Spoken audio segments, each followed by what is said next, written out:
Welcome back. વસુ તાલુકાના બામરોલી ગામના મહિલા સરપંચને ગેરલાયક ઠેરવવામાં આવ્યા છે.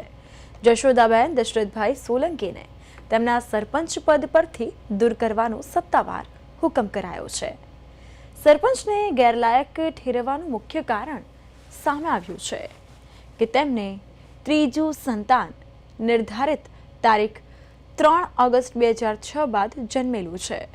ગ્રામ પંચાયત પેટા ચૂંટણી 2025 દરમિયાન ઉમેદવારી ફોર્મમાં ત્રીજા સંતાનની સાચી ઉંમર છુપાવવામાં આવી હોવાનું બહાર આવ્યું.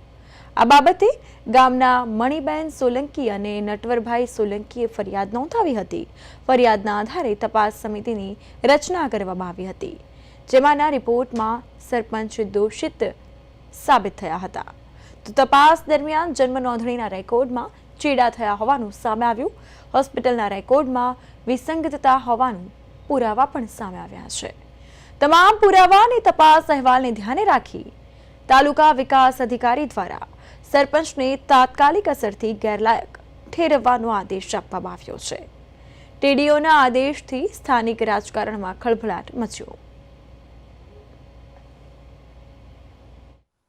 બામરોલી સરપંચને ગેરકાયદે ઠરાવવામાં આવ્યા છે. એનું કારણ એ છે કે તેમને 3 સંતાનોના કેસમાં એમને ગેરકાયદેસર ઠેરવવામાં આવ્યા છે. બામરોલીના સરપંચ સોલંકી જશોદાબેન કે જેમને 3 સંતાનો હોવાની સાબિતી બાબતમાં ગેરકાયદેસર ઠેરવવામાં આવ્યા છે.